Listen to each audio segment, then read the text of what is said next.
Salut Rouleau Papa DM, puis aujourd'hui on va parler de quel genre de maître de jeu est-ce que je suis. Donc, c'est 5 Beasts que j'ai vu répondre à ces 7 petites questions-là, et ensuite, ça m'a mené à Pilule Rouge qui a parlé avec Ratburger, qui eux ont parlé que ça venait du bon MJ, je crois, et il y a aussi les stats qui l'a fait. Mais bref, cette question où on se positionne un peu à savoir c'est quoi qu'on trouve le plus important quand on mène une partie du jeu, puis je trouve ça assez intéressant de voir le portrait que ça donne. Donc, je vous montre ça. Donc, première question, est-ce que les règles sont importantes ou non? Ben, je vais tout de suite aller me positionner, vous allez voir, ma justification va être pas payé clair, là. Ok, je trouve que je suis beau, là. En fait, c'est surtout que je trouve que les règles sont extrêmement importantes.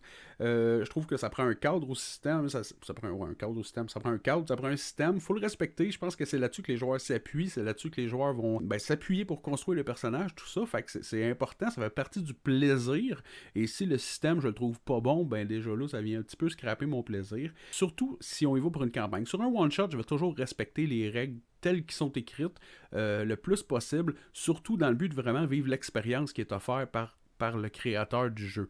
Par contre, si jamais je trouve ça assez le fun pour dire que j'en fais une campagne, quelque chose, parfois je vais avoir tendance à enlever certaines règles ou tu sais, mettons, les jets de lock, là. Moi, il y en a tout le temps un jet de lock dans tous les jeux de tous les systèmes que j'ai fait. Je trouve la lock, on peut difficilement s'en passer. Il y a des affaires que le joueur il veut savoir. Y a-t-il des clés dans le char? Ben, je vais rouler un dé, puis c'est ça qui va me dire s'il y a des clés dans le char ou pas. Ben non, je vais les faire rouler à lui. J'essaie de tout d'emmener quelque chose de ce genre-là pour les choses qui sont extérieures au personnage. Bref, c'est pour cette raison-là que je me positionne pas nécessairement à l'extrême gauche sur le tableau. C'est surtout que je me laisse une marge de jamais modifier les règles quand je suis en campagne. Je fais un peu d'homebrew. Deuxième question, c'est créer une histoire ou simuler un univers. Là, pour essayer de comprendre mieux la question, je dirais, est-ce que je préfère une game où il va y avoir une grosse histoire, ou si je préfère mettons, simuler un univers, je vois ça peut-être plus comme, mettons, on fait du X-Crawl. Tu sais, une game où les joueurs vont s'en aller d'un X à l'autre, puis qui vont découvrir des trucs, qui n'a pas nécessairement une grosse histoire, ça va peut-être axer plus combat. Je dis pas qu'il n'y aura pas de roleplay, mais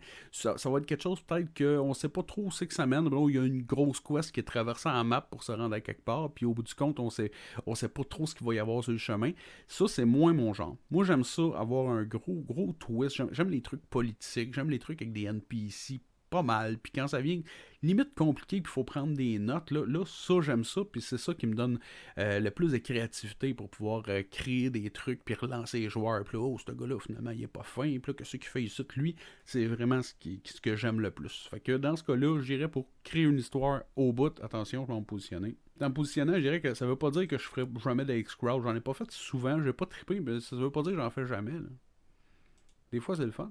Compétence du personnage ou compétence du joueur. Je me rappelle quand j'ai commencé, pour pouvoir m'aider à distribuer les XP, j'avais une feuille que c'était toutes les raisons pour lesquelles je donnais des points d'expérience. Puis il y en a une dans le tas, c'était le roleplay. Quand un joueur fait un bon roleplay, je lui donne un bonus d'XP.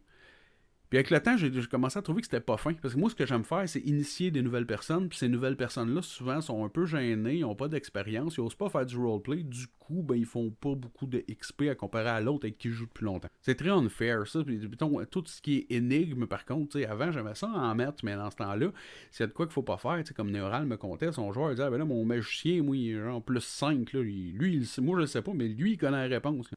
Ça, je trouve ça juste poche faire ça. Mais en même temps, moi, j'en mets plus d'énigmes. Parce que des fois, je trouve que ça bug un peu, mais très rarement. Fait que là, j'aurais tendance à dire que je suis complètement compétence du personnage. Mais j'ai envie de dire que ça, c'est ce que j'ai envie d'être. Parce que concrètement, je le sais que quand je fais un bon roleplay avec les joueurs, tout ça, si les joueurs m'emmènent des arguments béton, puis que je trouve qu'ils ont de la répartie, souvent, j'oublie de faire lancer les dés. C'est comme si j'étais trop pris dans mon acting d'improvisation. Puis là, ben, je continue. Puis finalement, je dis, tu m'as convaincu. Puis je dis, il a pas fait de persuasion là-dessus.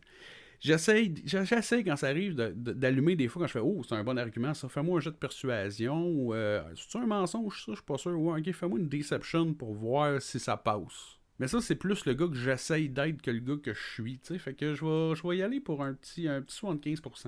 Je vais me positionner ici, mais pour vrai, je tends à m'en aller par là. Regardez, je vais faire une flèche là. Moi, c'est par là que je veux m'en aller le plus possible. Prochaine question, responsabilité forte du maître de jeu ou responsabilité faible du maître de jeu.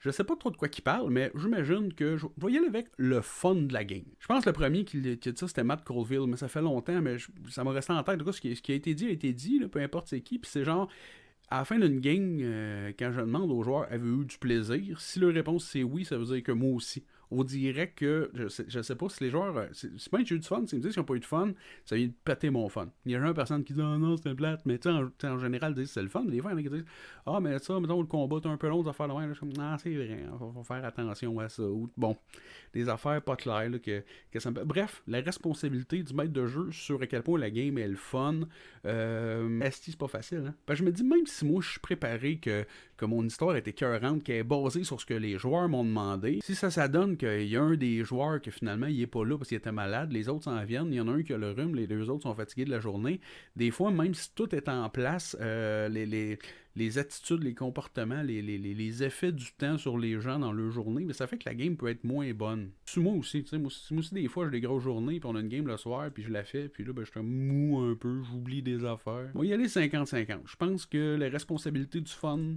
sur une game, c'est les deux. Faut que tout le monde y mette du sien. Quoi que le DM il fait la préparation, on a peut-être un peu plus en temps, mais le DM fait la préparation, faut que je vais le mettre juste à côté. Il y en a juste un petit peu plus. Règles strictes ou arbitrage. Là, clairement, autant que tantôt je disais que les règles, je les trouve super importantes parce que c'est le cadre sur lequel les joueurs vont s'appuyer pour créer leur personnage, pour développer toutes leurs feuilles, leurs stats, ces affaires-là. Autant que si le système il est bon, ça risque d'être meilleur que si je trouve que le système a des lacunes, je n'ai pas le goût de jouer. Par contre, l'arbitrage, ça, j'y tiens. Surtout quand on pense à ce genre de système qu'il ne va pas offrir toutes les mécaniques à ce que les joueurs veulent faire. Il y a tout le temps un moment, de toute façon, où le joueur va se dire ah, je peux-tu partir en courant, puis sauter par-dessus la barrière pour m'accrocher au chandelier, puis me donner un swing pour atterrir directement, pieds joints, sur la tête du méchant. Ça, si on pense surtout en termes de Donjon Dragon 5e édition, là, on vient de parler de 2-3 actions. Là. C'est comme pas possible là, de dire, là, ça prend comme un jet de compétence pour sauter et t'accrocher, un autre jet de compétence pour tomber à la bonne place, ou un jet d'attaque pour tomber à la bonne place. On parle de 2-3 actions. Fait que, mettons, je vous dis, ok, ça va être 2 actions. Une pour sauter, puis au prochain tour, tu pourras faire ton jet d'attaque. Ben là, on vient de parler de 12 secondes pour faire ça. Là. Concrètement, il aurait besoin à peine de 6. Là. Ça marche plus avec les. Bref, dans ce temps-là, là, j'aime bien ça bisouner un petit quelque chose sur le fly, tu sais, puis de me dire, ah ouais, regarde, ça, fais ça de même. Si tu réussis, tu auras ton attaque en avantage. Puis, tu sais, si tu touches, ça sera un auto-critique au pire, mais si tu te plantes la gueule, je prends ça comme si tu étais mort. J'exagère, mais c'était pour faire mon point. Fait que ouais, l'arbitrage, je suis pour triche ou pas triche. Pour ce qui est des dés, je suis pas triche. À l'époque, je me rappelle, je gardais tout le temps j'avais plusieurs dés, tu sais. Je gardais un dé sur le 1, puis un dé sur le 20. Je sais pas si vous me voyez venir. Je roulais des dés, puis quand que je me disais, oh, le combat est trop facile, je comme, oh, un 20 naturel, checker les gars, fait que là, il se passait à la tête par-dessus mon DM screen. Je me disais, ah, ben, Dave a roulé un 20. Je sais que j'ai fait ça une couple de fois, j'en suis pas fier. Mais à cette heure, je le fais plus parce que je me suis rendu compte qu'en fait, si les gars ils vargent comme des débiles puis que ça va super bien, ben tant mieux pour eux autres. Puis si jamais ça va pas bien, ben tant pis. De toute manière, que ça soit une super réussite ou un super échec, l'histoire, je trouve qu'elle goûte pas. Elle goûte pas. Ça ne fait pas de bien ou de mal que je triche. Peu importe les dés quand ils roulent, l'histoire va être bonne pareil. Ça dépend vraiment plus du genre de joueur puis du genre de game. Puis c'est vraiment plus l'ambiance de la table qui a un impact que les résultats de dés en tant que tel. Non, aucun avantage pour vrai. Parenthèse, parce que je me rappelle que Pilule puis Rodberger en parlait. J'ai un DM screen tout le temps, moi, mais c'est plus pour mes statistiques, puis quand j'ai des plans, des affaires de même, tout ce qui est plus papier, je les garde proche de moi parce que je sais que j'ai 2-3 joueurs de même qui j'en ai des curieux. Bon, il y aurait toujours moyen de tricher aussi avec les points de vie, en enlever ou en ajouter. Ça, je considère pas tant que c'est de la triche que de l'adaptabilité. Parce que pour vrai, des fois, là, surtout en combat, ça part, tu le vois que les joueurs vont y péter à la gueule. Tu sais, je veux dire, ils sont rendus à 75% des points de vie de fait baisser, puis qu'eux autres sont à peine amochés. Je me rends compte que j'ai mal balancé quelque chose, bon que les jets sont super avantagés côté joueur, ou bon c'est moi qui est merdique, mais d'une manière ou d'une autre, j'essaie d'abréger ça pour que le combat tranche en faveur des joueurs, parce que c'est évident qu'on s'en va par là. En contrepartie, si je vois que les joueurs y rushent, ben là je vais peut-être m'aligner un peu plus pour leur offrir des portes de sortie puis des manières de se débrouiller.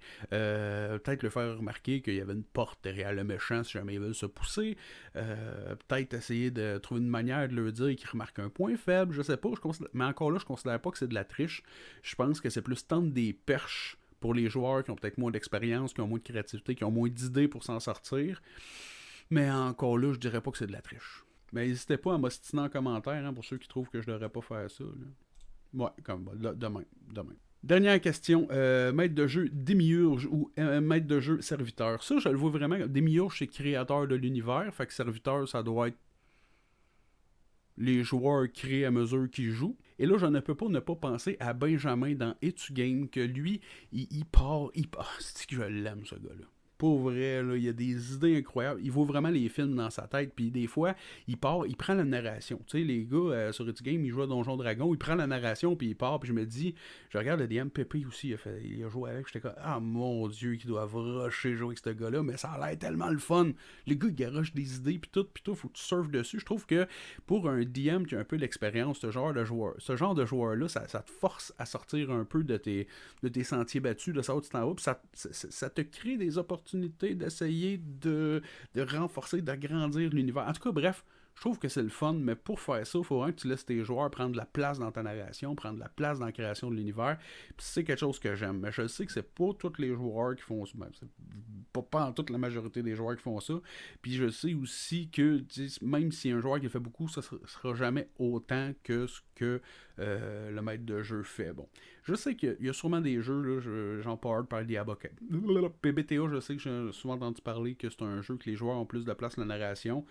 J'ai pas essayé, c'est mon défi 2023, mais je vous dirais bien qu'à date j'ai échoué, mais à date j'ai pas vraiment joué, fait que ça m'excuse, je suppose, j'ai pas fait bien des games. Mais bref, je vais y aller avec Isot. C'est clairement le maître de jeu qui en fait plus. Je me laisse une marge là, pour certains joueurs là, qui auraient envie de le faire. La marge qu'il y a là, c'est mon ouverture d'esprit à ce que les joueurs me sortent de ma zone de confort. Ouais, ben ça donne un beau petit tableau. Là. Je vois à peu près ça donne un espèce de grand ours ou un zèbre. Je sais pas si vous voyez un animal.